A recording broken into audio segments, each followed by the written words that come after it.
जय हिंद साथियों। तो यहाँ पर हम आपके लिए पेपर कोड BHI 145 यूरोपीय इतिहास के कुछ पहलू 1789 से लेकर 1985 इंपॉर्टेंट क्वेश्चंस की पहली क्लास लेकर आए हैं, जिसमें हम लोग कुछ इंपॉर्टेंट क्वेश्चंस को डिस्कस करेंगे जो आपके जून एग्जाम के लिए इंपॉर्टेंट है। तो आप लोग इस वीडियो को पूरा एंड तक देखिएगा। अगर आपको क्लास पसंद आती है तो वीडियो को लाइक एंड जो है चैनल को सब्सक्राइब करना मत भूलिएगा, जिससे आने वाली क्लास की नोटिफिकेशन आपको मिलती रहेगी। साथ में आप लोग टेलीग्राम चैनल को जरूर ज्वाइन कर लीजिएगा, जिससे ये जो PDF है ना हम वहां पर शेयर कर देंगे, तो वहां से आप लोग इसको डाउनलोड कर लीजिएगा। अगर आप लोग इस सब्जेक्ट के गेस्ट पेपर को परचेज करना चाहते हैं, जिसमें हमने सभी इंपॉर्टेंट क्वेश्चंस को कवर किया हुआ है जो आपके एग्जाम के लिए इंपॉर्टेंट है, इससे आप लोग जो है अपना फाइनल रिवीजन भी कर सकते हैं। पूरे बुक के वहां पर क्वेश्चंस दिए गए हैं जो इंपॉर्टेंट है, तो आप लोग उसको जरूर डाउनलोड कर लीजिएगा। अगर आप हमारी वेबसाइट से नहीं कर पा रहे हैं तो डिस्क्रिप्शन में आपको एक नंबर दिया गया है, उस नंबर पे आप लोग व्हाट्सअप करके वहां से परचेज कर सकते हैं। अगर आपको वेबसाइट से करना है, सिंपली आपको गूगल पे जाना है और सर्च करना है shop.hindustannowledge.com। वेबसाइट की लिंक आपको डिस्क्रिप्शन में मिल जाएगी, तो वहां से आप लोग क्लिक करके इस पेज पे आ जाइएगा।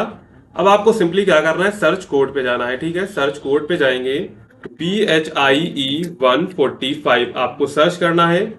जैसे आप सर्च करेंगे तो हिंदी इंग्लिश दोनों में आपको मिल जाएगा, जिस भी लैंग्वेज में आपको डाउनलोड करना है सिंपली उस पर क्लिक करेंगे। क्लिक करने के बाद आपको बाय नाउ के बटन पर क्लिक करके इसको परचेज कर लेना है। अगर आपको कोई प्रॉब्लम होती है तो आप इस नंबर पे व्हाट्सअप या फिर व्हाट्सअप आइकन पर क्लिक करके हमारी टीम को व्हाट्सअप कर सकते हैं। अब चलते वापस यहाँ पर, हमारा पहला प्रश्न क्या है, 1789 की फ्रांस की क्रांति के लिए उत्तरदायी कारणों की संक्षिप्त में चर्चा कीजिए। यानी कि जो 1789 की फ्रांस क्रांति थी उसके लिए कौन कौन से उत्तरदायी कारण थे जिसके कारण जो है फ्रांस की क्रांति घटित हुई। तो यहाँ पर फ्रांस की क्रांति 1789 में हुई थी। यह जो है इतिहास की एक महत्वपूर्ण घटना मानी जाती है, क्योंकि इसने न केवल फ्रांस बल्कि पूरी दुनिया को प्रभावित किया। इस क्रांति ने राजशाही के अंत, लोकतंत्र की शुरुआत और समानता, स्वतंत्रता और बंधुत्व जैसे आदर्शों को जन्म दिया। यानी कि जो फ्रांस की क्रांति घटना हुई थी उसने सिर्फ फ्रांस को नहीं बल्कि पूरी दुनिया को प्रभावित किया, और उसने एक सूचना दी कि हम राजशाही का अंत कर सकते हैं, लोकतंत्र की शुरुआत कर सकते हैं, लोगों में समानता, स्वतंत्रता और बंधुत्व की जो है आदर्शों को स्थापित कर सकते हैं। अब उसके लिए कौन कौन से कारण उत्तरदायी थे, जिसमें सबसे पहला कारण था राजनीतिक कारण। फ्रांस में उस समय लुई 16वां राजा था, जिसके पास असीमित शक्तियां थीं और वह लोगों की समस्याओं की चिंता नहीं करता था। राजा और उसके सलाहकार भ्रष्ट थे, उन्होंने देश की आर्थिक स्थिति को बिगाड़ दिया, जनता को किसी भी निर्णय में हिस्सा नहीं मिलता था। यानी कि जो उस समय राजा था लुई 16वां, उसके पास असीमित शक्तियां थी, यानी कि वो निरंकुश राजा था और वह लोगों की कोई चिंता नहीं करता था। और राजा उसके जो सलाहकार थे वो भी भ्रष्ट थे, उन्होंने देश की आर्थिक स्थिति को बिगाड़ दिया। इससे क्या हुआ, जनता में आक्रोश हुआ और आक्रोश के कारण जो है फ्रांस की क्रांति घटित हुई। इसके बाद इसमें दूसरा कारण आ जाता है सामाजिक कारण। तो फ्रांसीसी समाज जो है उस समय 3 वर्गों में बटा था। पहला वर्ग था चर, जिसे पादरी वर्ग कहा जाता था। इन्हें बहुत विशेष अधिकार प्राप्त थे और ये कर नहीं देते थे। इसके बाद दूसरा वर्ग था यहाँ पर कुलीन वर्ग, जो राजघराने और अमीर होते थे, ये भी कर नहीं देते थे पर सारी सुविधाओं का लाभ उठाते थे। और वहीं तीसरा वर्ग था जो आम जनता का था, किसान, मजदूर, व्यापारी, ये सब ज्यादा कर देते थे परंतु इन्हें कोई अधिकार नहीं थे। तीसरे वर्ग के लोग बहुत पीड़ा में थे, वे शोषण, असमानता और गरीबी से परेशान थे। यही वर्ग जो था सबसे बड़ा था लेकिन सबसे कमजोर स्थिति में था। तो इनके शोषण और जो है गरीबी से ये लोग परेशान थे, इसलिए इन्होंने क्या किया, इनमें आक्रोश आया और इन्होंने जो है फ्रांस की क्रांति को जन्म दिया।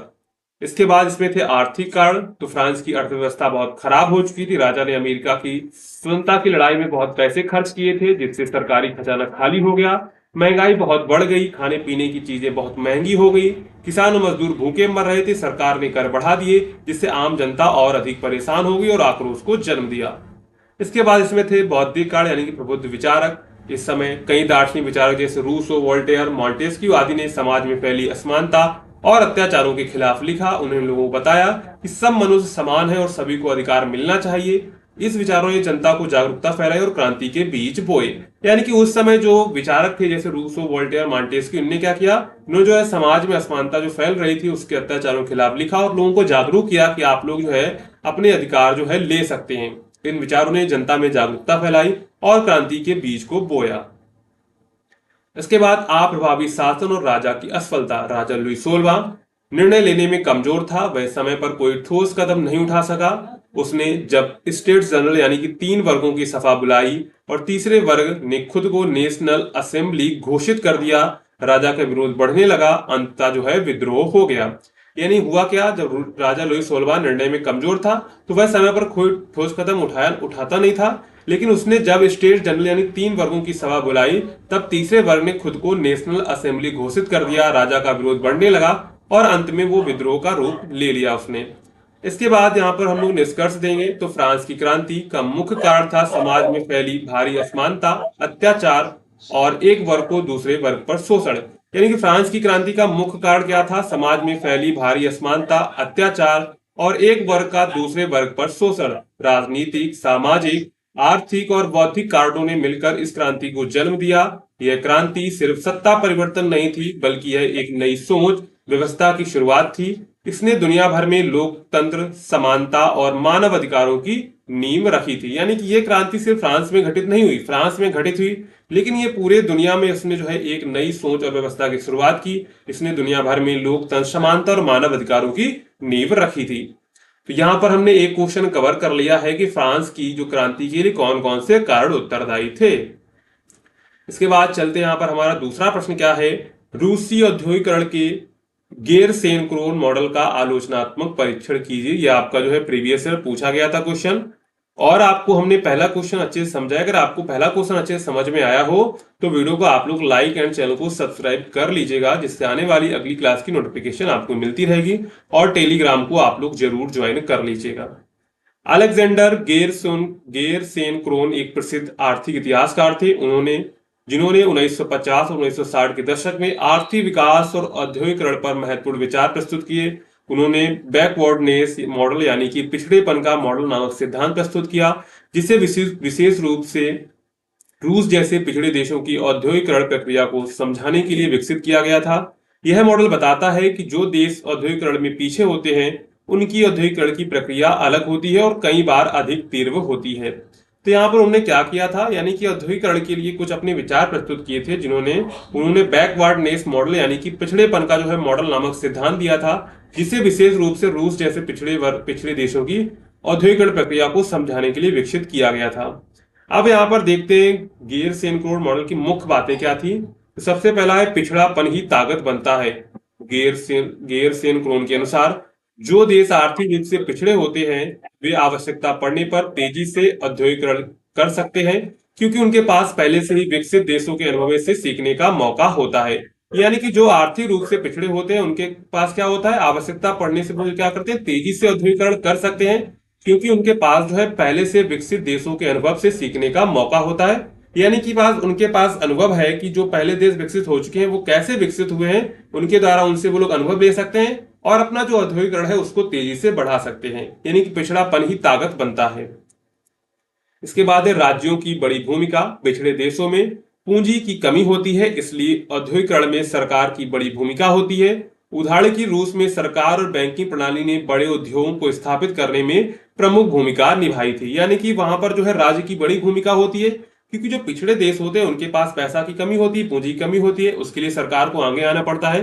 सरकार क्या करती है, बैंकिंग प्रणाली में बड़े उद्योगों को स्थापित करने में जो है उसने रूस में प्रमुख भूमिका निभाई थी। क्योंकि हम यहाँ पर रूस के बारे में बात करेंगे तो सारी चीजें रूस के अंडर में ही होंगी। इसके बाद है बड़े पैमाने का उद्योग।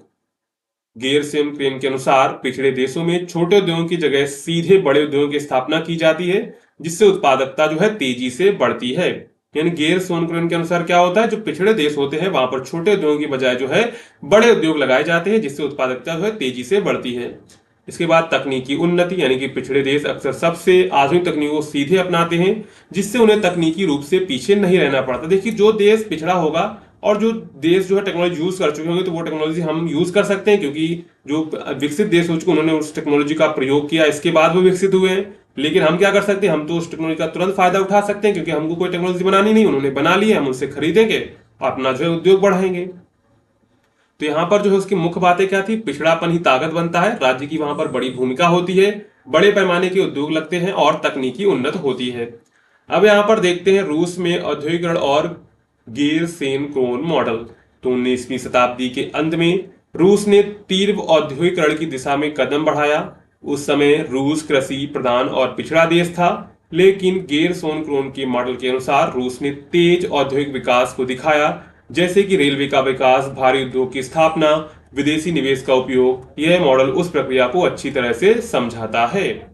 अब यहाँ पर आलोचनात्मक परीक्षण करना, यानी कि हमको क्रिटिसाइज करना है इसको। तो एक रूपता की कमी, यानी कि इस मॉडल में क्या था, एक रूपता की कमी थी।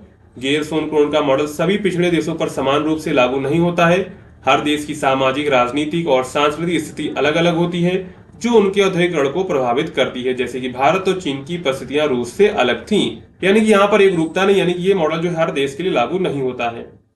इसके बाद यहाँ पर श्रमिकों की अपेक्षा, मॉडल में मजदूरों की स्थिति, सामाजिक असमानता और काम करने की स्थितियों पर अधिक ध्यान नहीं दिया गया। रूस में तेज औद्योगिकरण ने सामाजिक असंतोष और असमानता को जन्म दिया, जिसने बाद में क्रांति की भूमिका निभाई थी। इसके बाद राजनीतिक स्थिरता पर असर, यानी गेरसोन-क्रोन मॉडल इस तथ्य की अनदेखी करता है कि सरकार द्वारा अत्यधिक हस्तक्षेप और केंद्रीकृत नियोजन कई बार आर्थिक दबाव और राजनीतिक अस्थिरता को जन्म देता है। रूस में जारशाही के पतन और बोल्शेविक क्रांति इसका उदाहरण है। इसके बाद लंबी अवधि की समस्याएं, मॉडल तेज औद्योगिकरण पर जोर देता है, लेकिन दीर्घकालिक टिकाऊ विकास, पर्यावरण प्रभाव और सामाजिक समरसता पर विचार नहीं करता है।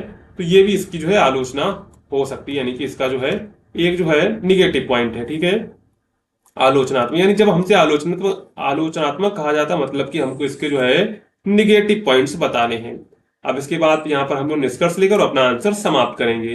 तो गेरसोन-क्रोन मॉडल रूस के औद्योगिकरण को समझाने का एक प्रभावी ढांचा प्रस्तुत करता है। विशेष रूप से यह दिखाने कि पिछड़े देशों में भी तेजी औद्योगिक विकास कर सकते हैं, लेकिन यह मॉडल सीमित है और सभी देशों की वास्तविकताओं को नहीं दर्शाता है। यह मॉडल आर्थिक कारकों को प्रमुख मानता है, परंतु सामाजिक और राजनीतिक आयामों की उपेक्षा करता है। इसलिए इसका उपयोग करते समय विवेकपूर्ण दृष्टिकोण आवश्यक है। यानी कि जो ये मॉडल होता है, ये सिर्फ जो है रूस या फिर कुछ ही देशों के लिए लागू होगा। सभी देशों की स्थितियां अलग होती हैं, क्योंकि ये सिर्फ आर्थिक विकास पर ध्यान देता है, ना कि आर्थिक कारकों पर ध्यान देता है, ना कि सामाजिक और राजनीतिक कारकों पर ध्यान देता है। तो ये जो है मॉडल जो है अलग अलग देशों पर लागू नहीं हो सकता, सिर्फ यह रूस और कुछ देशों के लिए लागू हो सकता है।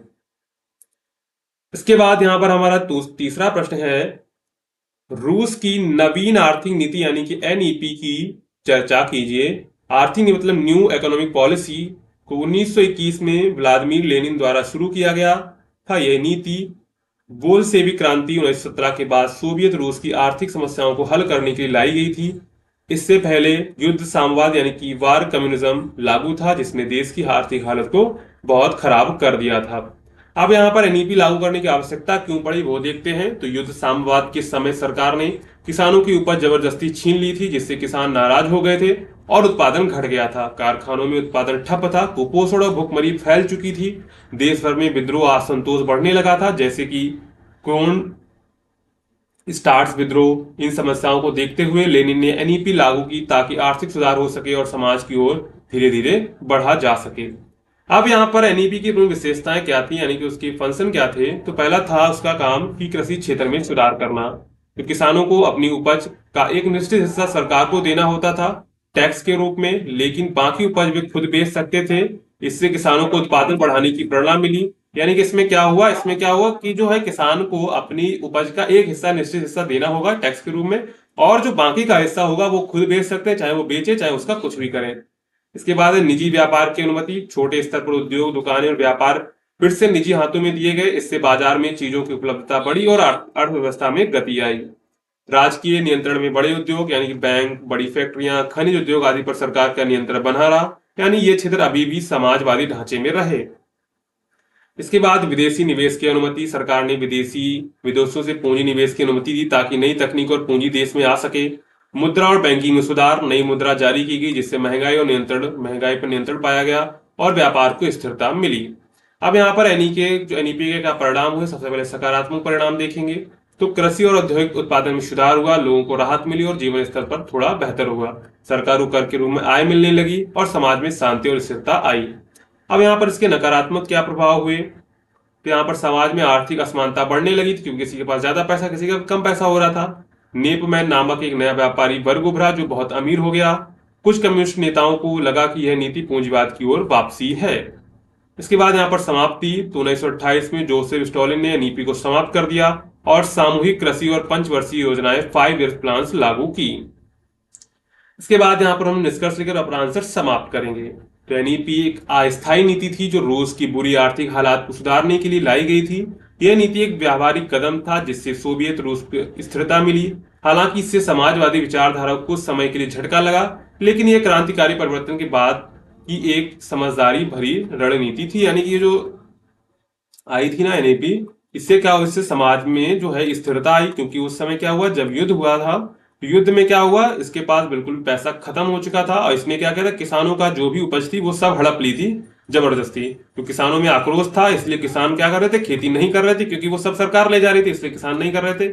इसके बाद एनईपी ने कहा कि आप लोग एक हिस्सा सरकार को दें, इसके बाद जो बाकी का हिस्सा हो वो अपने पास रखें। इससे उत्पादकता में बढ़ी, लोगों में जो है स्थिरता आई। और यहाँ पर क्या हुआ, यहाँ पर जो समाजवाद को झटका लगा। समाजवाद का मतलब क्या होता है, समाजवाद का मतलब ये होता है कि सारी चीजें सरकार के अंडर में रहेंगी और सरकार जो है सभी लोगों में समान चीजें बांटेगी, तो समाजवाद था। लेकिन यहाँ पर हो क्या रहा था, यहाँ पर जो है आर्थिक असमानता बढ़ रही थी, यानी किसी के पास ज्यादा पैसा हो रहा था और किसी के पास कम पैसा हो रहा था। इससे क्या होता है, इससे जो है समाजवाद को झटका लग रहा था। इसके बाद जो है 1928 में ये एनईपी जो है वो समाप्त कर दी गई थी। इसके बाद जो है पंचवर्षीय योजनाएं लागू कर दी गई थी। तो यहाँ पर टोटल हमने 3 क्वेश्चंस को डिस्कस किया हुआ है जो आपके एग्जाम के लिए इंपॉर्टेंट है। अगर आपको क्लास पसंद आई हो तो वीडियो को लाइक करिएगा, चैनल को सब्सक्राइब करिएगा। मिलते हैं अगली क्लास में।